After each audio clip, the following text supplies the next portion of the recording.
6.7 কোটি মানুষ যখন ছিল তখন না খেয়ে মানুষ থাকতো। এখন 16 কোটি মানুষ না খেয়ে থাকে না। এই যে আজকে গার্মেন্ট ইন্ডাস্ট্রি, যে আমাদের এই দেশে মানুষ আমরা প্যান্ট বানাবো, শার্ট বানাবো, কোট বানাবো, দুইটা শক্তিকে একত্রিত করতে হবে। যেমন বেসামরিক ব্যক্তি দু একজন আগে ঘোষণা দিয়েছিলেন বেতার কেন্দ্র থেকে, অন্য জায়গায় চিটাগাঙে, সেটাতে কাজে লাগেনি। কাজে লেগেছে তখনই যখন একজন মেজর সে তখন বিদ্রোহ ঘোষণা করেছে। তখনই আমরা বুঝলাম যে না, আমাদের সাথে আমাদের যুদ্ধ শুরু হবে, আমাদের সেনাবাহিনী এখানে আসে। তখনই আমরা অনুপ্রান্ত হয়েছি। অস্বীকার করার কোনো উপায় নেই। আবার কত বুদ্ধিমত্তার সঙ্গে এবং কত ধৈর্যশীল বাস্তববাদী ছিলেন। ওই সময় যখন আওয়ামী লীগ নেতারা বললেন যে খালি আপনার নামে ঘোষণা দিলে তো সামরিক বাহিনী তারা অনুপ্রাণিত হবে, সাধারণ মানুষকে দেখে ইনভলভ করতে হবে, কী করতে হবে? সেই সময় নেতা তখন বললেন যে শেখ মুজিবুর রহমানের নামে ঘোষণা দিতে হবে। উনি তখন কী বললেন? আমার behalf are great leader Sheikh Mujibur Rahman, এই কথাটা বলে সমন্বয়টা করে দিলেন। আপনি অস্বীকার করতে পারবেন? আওয়ামী লীগ আপনি অস্বীকার করতে পারবেন? দেশের কোনো মানুষ অস্বীকার করতে পারবেন? পারবেন না। এই জন্য শহীদ রাষ্ট্রবিদ্যালয় ধারণ করতেই হবে। আজকে যে বাংলাদেশ, এই বাংলাদেশকে যদি আমি দেখতে চাই, কি দেখি? এই বাংলাদেশ কি ছিল? বাংলাদেশ দুর্ভিক্ষ অবস্থা ছিল। বাংলাদেশ খাদ্য ঘাটতির একটা দেশ ছিল। শহীদ রাষ্ট্রপতি জিয়া রহমান রাষ্ট্রীয় ক্ষমতা আসার পর বা গ্রহণ করার পর যখন ওনাকে সরিয়ে দেওয়া হলো, ষড়যন্ত্রকে হত্যা করা হলো, তখন বাংলাদেশে কোথায় গিয়েছিল? খাদ্য ঘাটতির একটা দেশ, খাদ্য রপ্তানির একটা দেশে উপনীত হয়েছিল। এই সময় চাল রপ্তানি শুরু করেছিল বাংলাদেশ। কোথা থেকে টেনে নিয়ে আসেন? কিসের জন্য? এই যে আজকে যে বাংলাদেশ 7.5 কোটি মানুষ যখন ছিল তখন না খেয়ে মানুষ থাকতো, 3 বেলা খেতে পারতো না। এখন 16 কোটি মানুষ না খেয়ে থাকে না।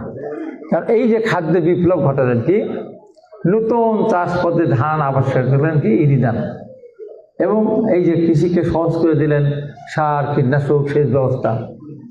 আজকে কয়েক কোটি টন আমরা ধান উৎপাদন করি।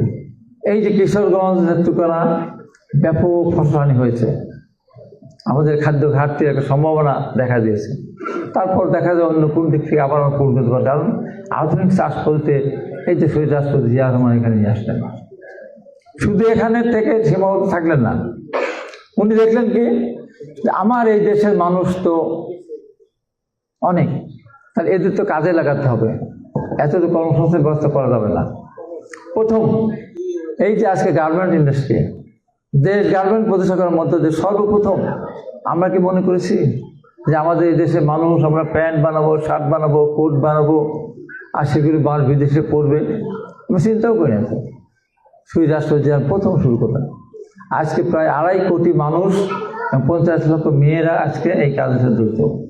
এই জন্য রাষ্ট্রপতি শহীদ রাষ্ট্রপতি জিয়া রহমানের অবদান আপনি অস্বীকার করবেন কি দিয়ে? এই যে আমাদের মূল যেটা আমাদের অর্থনীতির ভিত্তি, আমরা গার্মেন্ট শিল্পে আমাদের অনেক টাকা এখানে আমাদের এক্সপোর্ট হয়, কিন্তু আসল টাকাটা এসে আমাদের অংশ থাকে সীমিত। তাহলে সেখানে তো আমার সেলাইয়ের যে দামটা সেটা আমরা পাই। পরবর্তী সময় এসে সেখানে আমরা যে টেক্সটাইল করেছি, সেখান থেকে আমরা কাপড়, সুতা আমদানি করি, তুলা আমদানি করি, সুতা বানাই, কাপড় তৈরি করি, সেই কাপড় দিয়ে আমরা গার্মেন্ট তৈরি করি। এইটা হলো জিয়া রহমান। শেষে এসে বলি, এই যে বাংলাদেশে আজকে প্রায় 1 কোটির উপর মানুষ বিদেশে থাকে, যারা রেমিটেন্স পাঠাবে, মিডল ইস্ট, এই মানুষ বিদেশে যাবে, টাকা উপার্জন করবে, আমাদের দেশে পাঠাবে, এটা আমরা কি আগে চিন্তা করেছি? আমরা চিন্তা করি নাই। এইটা শহীদ রাষ্ট্রপতি জিয়া রহমান এখানে বুদ্ধিমত্তার সাথে উনি ওআইসি সম্মেলন করে বলেছিলেন। তারপরেও উনি যখন সৌদি বাদশার সাথে বসলেন, সৌদি বাদশাহ অত্যন্ত ওনাকে পছন্দ করতেন। সৌদি বাদশাহ অনেক কিছু বাংলাদেশকে তখন সাহায্য করলেন, অনেক কিছু দিলেন।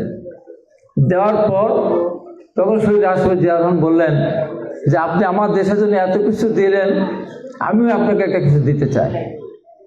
সৌদি বাদশাহ অবাক বিষয়ে তাকিয়ে থাকলেন, বাংলাদেশের রাষ্ট্রপতি কি দিবে, গরিব দেশ। উনি বললেন আপনার যা নেই আমি তা দেবো। কি?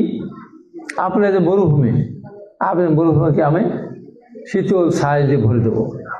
নিমের গাছ নিয়ে আসছি। এই যে নিমের চারা লাগানোর জন্য এইটা একটা চালাকি। নিমের চারা লাগাবে কারা? ওরা তো লাগাতে পারবে না, সেই জন্য শ্রমিক দরকার। এই যে শ্রমিক যাওয়া শুরু হলো। শুধু কি তাই, আম গাছ তো লাগাই দিতে পারতেন, কাঁঠাল গাছ লাগাতে পারতেন, জাম গাছ লাগাতে পারতেন, তা তো উনি নিয়ে যান নাই। এই জায়গায় উনি গবেষণা করেছেন। কোন গবেষণা? কোন গাছটা মরুভূমিতে বাঁচতে পারে এবং স্বাস্থ্যসম্মত। তখন উনি গবেষণা করে যেভাবে হোক নিমের চারা নিয়ে গেছিলেন। 3 দিন ওনার সফর ছিল। 3 দিন ওখানে অপেক্ষা করেছেন 3 দিন গাছটা মরে কি বাঁচে। 3 দিনের ভিতরে গাছটা মরল না। তার মানে নিমের গাছ বেঁচে গেল। আজকে যারা হজে যান তারা আরাফাত ময়দান দেখেন, জিয়া ট্রিও নামে পরিচিত। এইটা জিয়াউর রহমান। এই হাজিরা যত বছর যাবে হজে, যে দেশেরই হোক কে বলে এসছে, শহীদ রাষ্ট্র জিয়াউর রহমান বাংলাদেশের প্রেসিডেন্ট ছিলেন। এইটাই হলো হৃদয়, হারণ না কোনো উপায় থাকে না।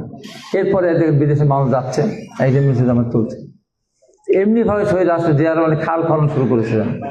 আবার কিন্তু খাল খনন শুরু করেছেন জনাব তারেক রহমান, ম্যাডাম খালেদা জিয়া পারেন নাই। এই খাল খননের মধ্য দিয়ে আমাদের বাংলাদেশে অনেক সেচ ব্যবস্থার উন্নত হবে। আমাদের কৃষি